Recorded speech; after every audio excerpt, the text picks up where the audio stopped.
शिवानी दरवाजा खोलती है तो उसके सामने उसकी माँ खड़ी होती है। शिवानी अपनी माँ को देखकर चौंक जाती है। अरे, ये तो शिवानी की माँ है। ये इस वक्त यहाँ क्या कर रही है? अरे माँ, आप यहाँ कैसे?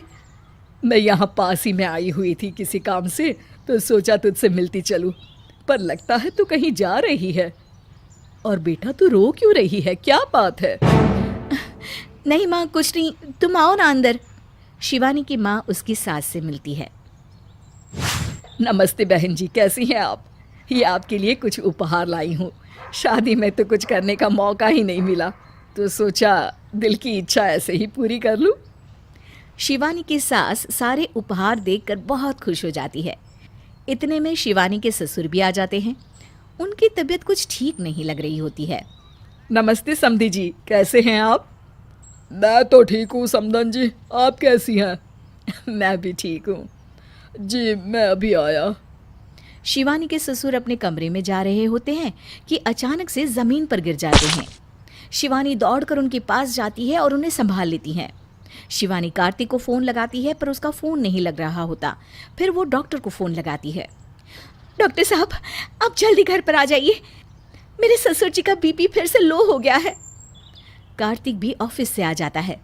क्या हुआ पिताजी को शिवानी? बीपी लो हो गया है, अब ठीक है कार्तिक।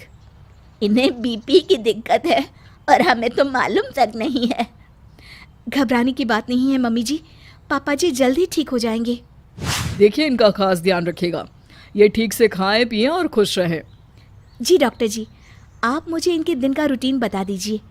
शिवानी डॉक्टर से बात करने लगती है और ये देखकर उसकी सास को बहुत अच्छा लगता है। अच्छा शिवानी, अब मैं चलती हूँ।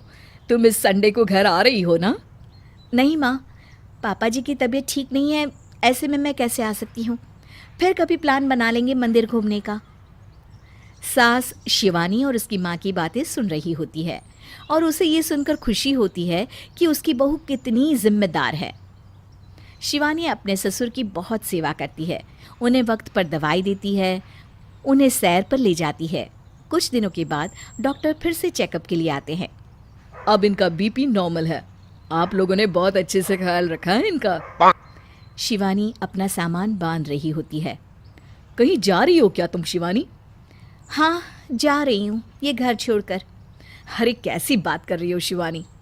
देखिए कार्तिक, ये फैसला मैंने बहुत पहले ही ले लिया था, पर पापा जी की तबीयत खराब हो गई तो उनकी सेवा करना मेरा फ़र्ज़ था।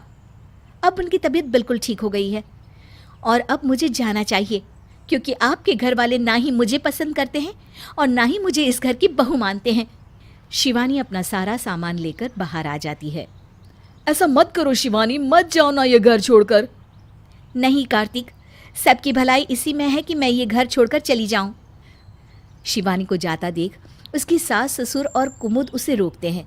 मत जाओ ना भाभी, मुझे माफ़ कर दो, मैंने आपको बहुत तंग किया है, पर आप तो बहुत अच्छी हो। हाँ बहू, हम तुम्हें पहचान ही नहीं पाए, हमें माफ़ कर दो बेटा। दहेज के लालच ने हमें अंधा कर दिया था बहू, हमने तुम्हारे गुणों को देखा ही नहीं। देखो शिवानी, अब तो सभी ने तुमसे माफ़ी मांग ली है, अब तो मत जाओ। ठीक है, मैं कहीं नहीं जाऊंगी, यहीं रहूंगी बस। शिवानी के इस फैसले से सब खुश हो जाते हैं और अब वे एक सुखी परिवार की तरह अपना जीवन बिताते हैं।